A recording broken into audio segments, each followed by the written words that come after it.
कैसे लिखना चाहिए, क्या प्रॉपर तरीका है उसको लिखने का, ताकि आपके बोर्ड एग्जाम में आपका एक भी नंबर ना कट सके। लघु उत्तरीय प्रश्न, लघु लघु उत्तरीय प्रश्न लिख दीजिए।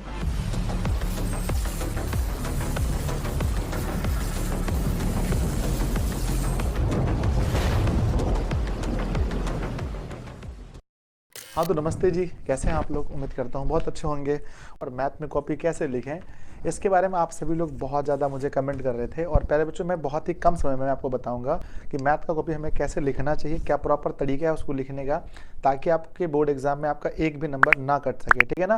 तो आइए मैं आपको बताता हूँ बहुत अच्छे तरीके से, है ना। तो जैसा कि आप लोग देख देंगे, ठीक है, रंग दिया। और जब मेन बात करते हैं वो लिखना कैसे, गुरुजी सीधा मुद्दे पर आ जाओ। देखो यहाँ पर, है ना, यहाँ पर हम आए तो लघु प्रश्न को बना रहे हैं, लघु उत्तरीय प्रश्नों को। तो ऊपर में सबसे पहले यहाँ लिख देते हैं लघु उत्तरीय प्रश्न। ध्यान दीजिएगा, यहाँ पर सबसे पहले लिख देंगे हम लघु उत्तरीय प्रश्न, लघु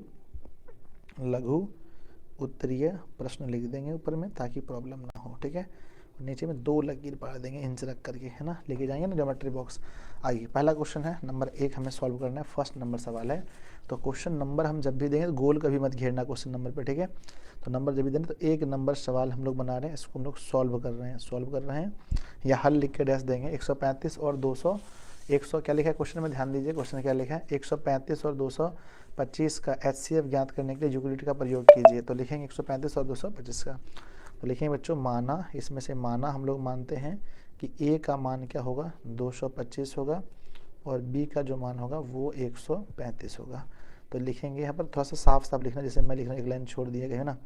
यूक्लिड विभाजन, यूक्लिड विभाजन, यूक्लिड विभाजन एल्गोरिथम, है ना। यूक्लिड विभाजन क्या कहते हैं, एल्गोरिथम से, है ना। तो क्या कहता है नियम, क्या कहता है कि A बराबर होता है BQ प्लस में R, और जहाँ R का जो मान होता है वो क्या होता है, R का जो मान होता है B से छोटा होता है, लेकिन 0 से बड़ा है, 0 के बराबर होता है। कहते हैं यहाँ पर हम लोग लिखेंगे सबसे पहले कौन सा मान लिखेंगे, 225 बराबर में 135 से कितनी बार, एक बार देंगे तो 90 बचा है। अब ये चीज़ बॉक्स बना करके रफ कार्य कर सकते हैं। यहाँ पर ये रफ कार्य है, ठीक है, ये कार्य एक्चुअली में है ही नहीं इसका। यहाँ पर रफ कार्य आप यहाँ भी कर सकते हैं कभी कभी, ठीक है ना। रफ कार्य हम कर लेते हैं, कोई दिक्कत नहीं है। या तो आप डायरेक्ट पीछे करेंगे, तो यहाँ पर इसको दिखाना पड़ता है हमें, तो ये है ना। तो जब कभी मुझे प्रोसेस दिखाना, सिर्फ यही क्वेश्चन में ऐसा होता है, बाकी समय नहीं होता है, बाकी समय उधर पीछे करना है आपको। ठीक है, तो एक बार में 135 है तो 90 बचा है, फिर 90 से इस क्वेश्चन में ही करना पड़ता है, बाकी किसी टाइप के क्वेश्चन में नहीं होता ऐसा, बस इसी क्वेश्चन में ऐसा होता है ये वाला। ठीक है, हो गया रफ करिए। यहाँ लिखेंगे, फिर लिखेंगे बच्चों क्या है, 135 बराबर 90 गुना 1 और प्लस में 45, फिर 90 बराबर लिखेंगे 45 गुना 2 प्लस का 0 लिखेंगे। यहाँ अंतिम भाजक, यहाँ अंतिम भाजक, यहाँ अंतिम भाजक 45 है, इसीलिए HCF बराबर 45। ठीक है, हो गया। इतना प्यारा सा एक क्वेश्चन हमने बना लिया। और ऐसे दूसरा क्वेश्चन बनाना है तो मिनिमम 2 लाइन छोड़ेंगे, क्वेश्चन नंबर दूसरा यहाँ देंगे। ठीक है, मिनिमम 2 लाइन छोड़ना है।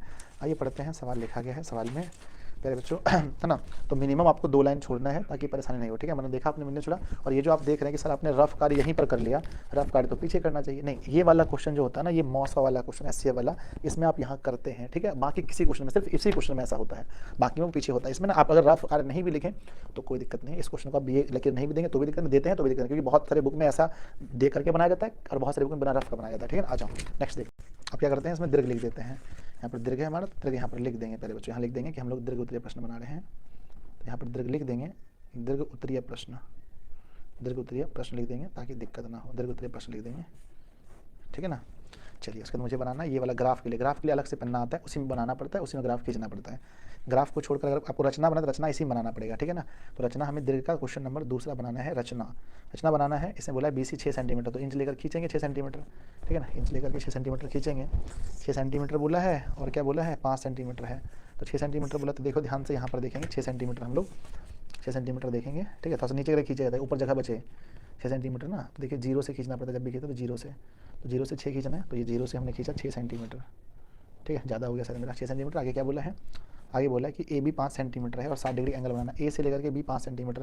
भैया 60 का एंगल बनाने के लिए आपको ऐसे करके खींचना पड़ेगा, ये क्या लेकर के वो आप बनाएंगे कौन, इसमें उसके लिए चाप चाहिए, बन जाएगा, फिर 5 सेंटीमीटर खींचना है, 5 इतना खींचना है, इसके 5 खींचना है। तो विद्यार्थी जी 5 तक हम लोग खींचेंगे, 5 तक खींचते हैं, ये रहा आपका 5। ठीक है, तो ये 5 खींच लिया, ये 60 का एंगल बन गया।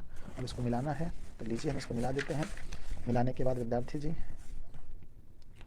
इसको मिलाना पड़ता है, और मिलाने के बाद फिर क्या बोला गया है, मिलाने के बाद इस पर हमें एक रेखा खींचनी है और फिर यहाँ से कोण काटना पड़ेगा। यहाँ 1 2 3 4 5, ठीक है ना। ये ए है, ये बी है और ये सी है, ये B1 है, B2 है, B3 है, B4 है, B5 है। क्वेश्चन क्या बोला है, पढ़िए। लिखा है समरूप त्रिभुज की रचना कीजिए जिसकी भुजाएं 3/4 गुनी है। पहले वाला 4 है तो पहले वाले को 4 से मिलाते हैं, ये फर्स्ट है ना, पहले वाले को 4 से मिला देते हैं, 4 से मिल गया। अब ये दूसरे वाले को 3 से, तो ये एंगल मिलाना पड़ेगा। कितने का एंगल, इतना एंगल। यही एंगल यहाँ बना करके वो चाप से काटना पड़ेगा, नहीं तो अंदाजा लगा लीजिए कि ये सीधा होना चाहिए, टेढ़ा नहीं होना ना। ऐसे नहीं खींचेंगे, ऐसे खींचेंगे तो टेढ़ा हो गया, ऐसे खींचेंगे तो टेढ़ा हो गया, एकदम सीधा पैरेलल होना चाहिए। देखा देखो, इतना जितना ये है इतना ही जाना चाहिए। देखो यहाँ पर पैरेलल होना चाहिए, पैरेलल खींच दिया। नहीं कुछ आता तो बस पैरेलल पता करके इसको मिला दो, यहाँ पर पैरेलल मिला दो, यहाँ से भी, ठीक है, यहाँ से भी इसको मिला दीजिए। हो गया बात खत्म। यहाँ पर क्या लिखते हैं, ये डैश लिख देंगे, ठीक है। रचना के चरण कहाँ लिखेंगे सर, रचना के चरण, ये काम आपको पेंसिल से करना है, ये काम पेंसिल से करना है। ये पूरा काम कैसे होगा, पेंसिल से। और यहाँ बच्चों लिखेंगे सी डैश, है ना। ये एक्स लिख दो, उसको रचना के चरण यहाँ लिखते हैं, यहाँ लिख सकते हैं, यहाँ लिख सकते हैं, यहाँ लिख सकते हैं। मैंने तो मुझे यहाँ बनाना था, सॉरी, यहाँ बनता तब लिख सकते थे, यहाँ लिख देते हैं, कोई दिक्कत नहीं। रचना के चरण, रचना के चरण जगह होना चाहिए, बस एक पेज में पूरा लग जाएगा।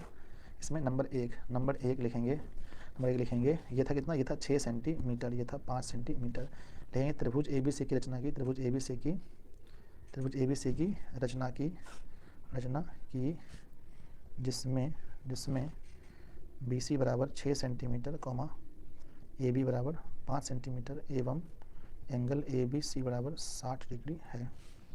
नंबर दूसरा, नंबर B को केंद्र मानकर BX खींचा, B से BX खींचकर समान चाप, ये जितना भी मैंने चाप काटा ये समान चाप है, समान चाप B1 B2 B3 B4 dot dot काटा।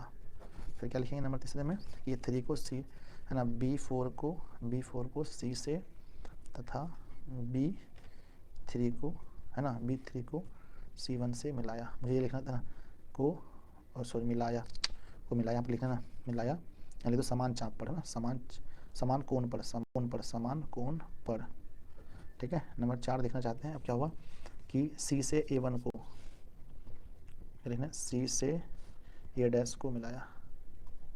नंबर 5 में क्या, इस प्रकार A डैश, है ना, लिखेंगे इस प्रकार त्रिभुज A dash B C dash की रचना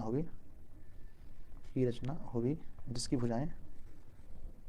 भुजाएं दिए गए त्रिभुज ABC की संगत भुजाओं की 3/4 गुनी है। हो गया। तो प्यारे बच्चों, इस तरह से आप लोग यहाँ बना करके हम लोग लिख सकते हैं। बहुत अच्छे था, साफ लिखना। मैं बहुत रात हो गया तो मैं फटाफट लिखना जैसे से, तो यहाँ से आपको क्या है, रचना बन जाएगा आराम से, ठीक है। मैं देख लिया बहुत बढ़िया से कि कैसे आप लोग दीर्घ को सॉल्व करेंगे, बहुत अच्छे लेवल से। देखिए यहाँ पर बन गया जी, ये पेंसिल से बनाना, पेंसिल से ये कलर से लिखना, ठीक है। ये आपने देखा, ग्राफ भी आराम से बन जाएगा, ग्राफ के लिए कॉपी मिलता है। ये हाइट एंड डिस्टेंस है, बाकी लघु के लिए मैंने बताया। ये बच्चों, ये मेरा लघु है, ठीक है। ऑब्जेक्टिव के लिए सबसे लास्ट में मिलता है, ध्यान दीजिएगा। आइए ऑब्जेक्टिव के लिए हम बता देते हैं, थोड़ा सा स्रोत दिखाइए। कहते हैं अगर मुझे ऑब्जेक्टिव, मान लो ये मेरी कॉपी है, ठीक है, मान लो मेरी कॉपी है, ये मेरी पूरी कॉपी है, मान लेते हैं ये मेरी पूरी कॉपी है, ये मेरा पूरा कॉपी है। तो लास्ट में हमें रफ करना होता है, यहाँ पर रफ कार्य लिखा रहेगा, रफ कार्य, यहाँ रफ कार्य करना है इसी जगह। अगर मान लो कि ये मेरा पूरा भर गया ऑब्जेक्टिव बनाने में, जैसे मान लो ये सवाल पूछा है कि भाई, ये सवाल पूछा है कि 5 पूर्ण संख्याओं का माध्य, हमने यहाँ बनाया 5 पूर्ण संख्या, 0 है, 1 है, 2 है, 3 है, 4 है, 5 हो गया, भागा 5 से 10/5 बराबर 2 निकल गया, ठीक है ना। इसलिए तो भर गया, ये भर गया। तो हम लोग क्या करें, अब तो मेरे पास पेज है नहीं, एक्स्ट्रा मिलेगा नहीं, तो यहाँ पर भी इसका भी यूज हम लोग कर सकते हैं। यहाँ पर भी इसका भी यूज कर लेंगे, इसका भी यूज कर लेंगे। और यहाँ पर क्या लिख देंगे, रफ कार्य लिख देंगे। रफ कार्य के जो भी चीज़ हम बनाएंगे यहाँ पर लास्ट में आते समय इसको काट देंगे, रफ कार्य को काट देंगे। रफ कार्य को जो हम लोग क्या करें, रफ कार्य करेंगे, यानी कि इसको मतलब कि ऐसे नहीं होता है, मतलब कि पहले रफ कार्य बनाना मतलब उसको चेक करना किससे निकलेगा आंसर, तो इसको हम काट देंगे। ऑब्जेक्टिव बनाने में जो भी कार्य करें पीछे, उसको रफ कार्य लिख के बाद काट देंगे, ठीक है। ये नियम होता है। तो प्यारे बच्चों, बस इतना ही था।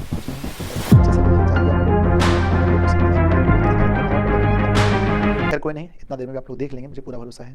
धन्यवाद बच्चों। अपने प्रतिक्रिया का नोट्स लिखना, आपको ये वीडियो कैसा लगा दोस्तों में से जरूर कीजिएगा। धन्यवाद।